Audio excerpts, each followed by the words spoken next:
What's going on, YouTube? You're back with Shades, and we're going to do something very, very new today.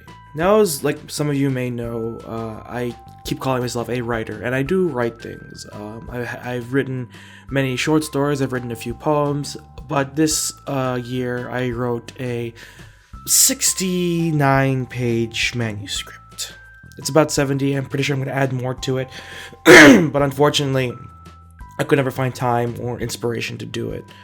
But this was for a project for school, and with it coming to an end, I thought maybe now is the time to read it out loud to an audience that's not just a college campus. My throat's a little sore today, so I'm a little sorry about that, but I've been trying to remedy it. Now, I always say that I am a writer, and that process is a constant stream of improving upon oneself and one's writing style. And this one was probably the biggest project I've ever undertaken. I've written like long pieces when I was younger. It's like significantly younger.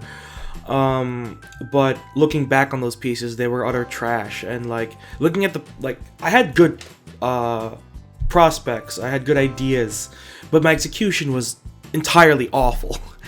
It makes me cringe to go back and look at those stories, and I want to go back and revise them, or maybe just scrap them completely and start over, which I've been tempted to do in the past, but I never had time. But with me making this channel, and me often focusing more on the stories of games rather than the gameplay or the mechanics or whether the game is good or not. I love a good story, and I want to be a storyteller. I want to be a novelist. I want to be a writer. But I feel like to get off my own feet, I need to start exposing myself to a broader audience, and I feel like this is a good place to start. So without further ado, I will be reading one of my pieces. I will be reading a short excerpt from my long manuscript. The manuscript's not that long. It's a short novella, 60 standard pages, as I said before, and I'm stalling because I'm very nervous about this. It's one thing to do it in front of a college level audience, which I've done already. It's another to do it to an audience you don't know how they're gonna react. I don't know how you guys will react. This is my work, and I know it's not finished, I know it's not perfect, I know it's not that good, but I'm proud of what I've created.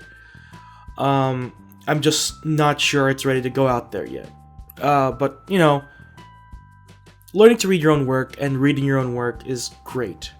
So, perhaps reading my own work out loud and hearing myself say it will help me edit it, perhaps maybe even inspire a revision.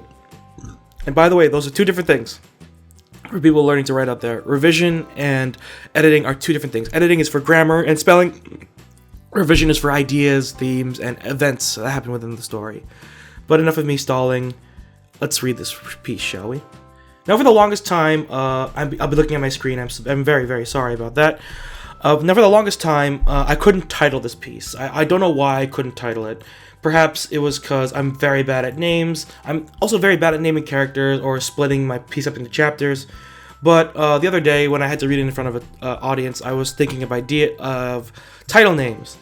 And the one I settled on was Fate, A Series of Coincidences. It's not that good of a title. It's a working title at this point, but I feel like it fits the piece fairly well. And you'll probably see that as I read more and more. This is only part one, because I'm pretty sure I'm going to be splitting this up into multiple pieces. I'm not sure when I'm going to upload them. I'm pretty sure I'm going to upload one later today. So the second video is going to be a little late. So I am very sorry about that. But without further ado, let me read my piece, Fate, A Series of Coincidences.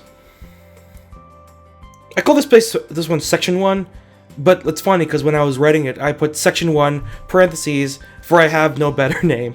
I'm very bad at coming up with names, which is a shame. I should really get better on that.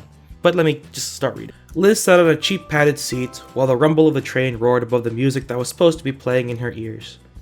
The track led into a grassy plain. To Liz, the blue sky dotted with clouds above a vast green field was a calming sight.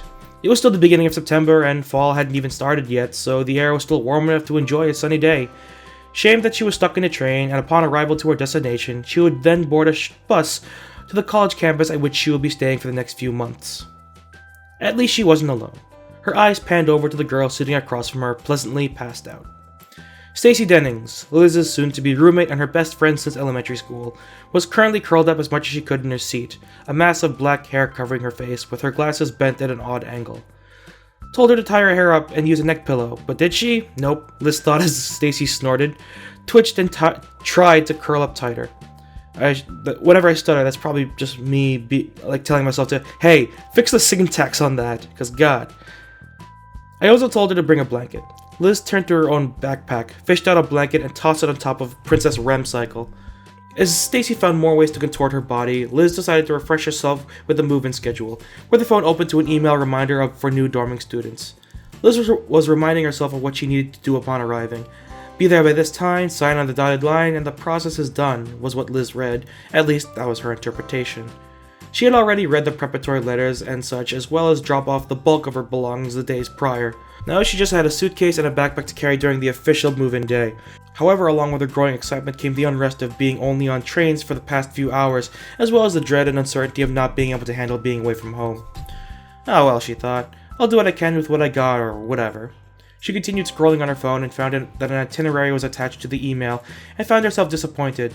I hope these aren't mandatory, she thought, a frown forming on her face. If not, I'll try sneaking away if I get the chance. Then her eyes found the word dinner on the itinerary and changed her mind concerning events that would serve food. Putting her phone away, she reached into her bag and pulled out a barely worn journal. She had bought this journal during the summer as a potential organization tool or just something to record all her new experiences at college. Despite the corny connotation, she was willing to indulge in the idea of adventure and romance of going off to college. At least it gave her the excuse to buy a cool leather-backed journal. It only had her weekly schedule, room number and code, and various other important personal information written in the front, but Liz was still excited about having it to write in. At this point, Stacy began to stir under Liz's blanket, decorated with a sea of cartoon eyes. Stacy felt the blanket was creepy, but to Liz it was warm, soft, and creepy enough to scare people away, and she could sleep forever. Went Stacy, slowly regaining consciousness. Sitting up, Stacy realized that she didn't fall asleep under her blanket, looked down at it, and groaned. I hate this blanket. But despite her distaste for the warm fabric, she proceeded to once again curl up. Oh, I thought you were gonna wake up and hold a decent conversation, said Liz. You know, do friend things during the trip. Long trips make me sleepy, Stacy mumbled as she gathered the blanket closer to her face. Good night. But it's like 8:30. Yeah, but we got up super early so that we could catch the train, so... But the sun's out, and the birds are singing. Stacy opened one eye. That's why I'm turned away from the window, and you can't possibly hear birds over the train and through the glass. She rolled over once again, closing her eyes. Morning people are weird. Liz relented, sitting back in her chair and once again turning her eyes to the window. Stacy, on the other hand, seemed to no longer find comfort under the blanket and continued to fidget and fuss. Eventually, she threw off the blanket and proceeded to fix her glasses and hair. Ugh, I'm awake now, she said, glaring at Liz. I hope you're happy. Liz laughed, took the blanket back and stuffed it in her bag. So, went Stacy, what's in store for us today? Well, I was looking at the itinerary, Liz said, pulling up her phone, and the day's fully booked until about 10 p.m. Really? Said Stacy. Freshmen are the last people to move in. We have classes tomorrow. I was hoping to just be able to chill and enjoy our last day of freedom. Same. Pretty sure we can just skip it on later events considering it's just some kind of pep rally.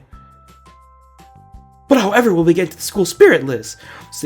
Stacy said, her words laced with sarcasm. Well, I did want to duck out and go into town for a little while, Liz said. Was kind of hoping to see this fortune teller that uses tarot cards I found that is apparently pretty famous around town. Stacy propped her head in an armrest. I'll never understand your fascination with this stuff. I like to call it a passing interest. Just don't summon ghosts into a room and we'll be square.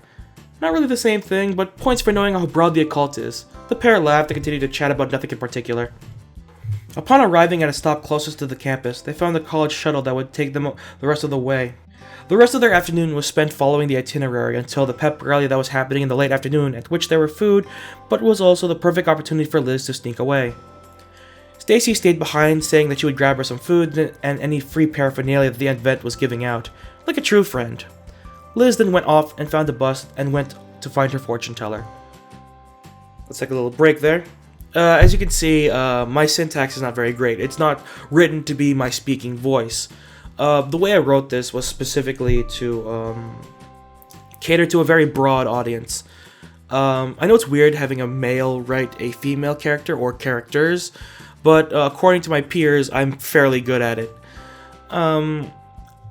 I don't know. This definitely showed me that I need to fix my syntax very much. And while I'm listening to myself as I edit this, I'm definitely gonna like look at this and like be like, hey, I need to fix this syntax.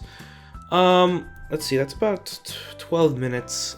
I was planning to go to the 20, but I think me going on and on about what I want to do with this series took a bit of time. Next time I'll read a bit more. Hopefully I'll add a bit more to this as well.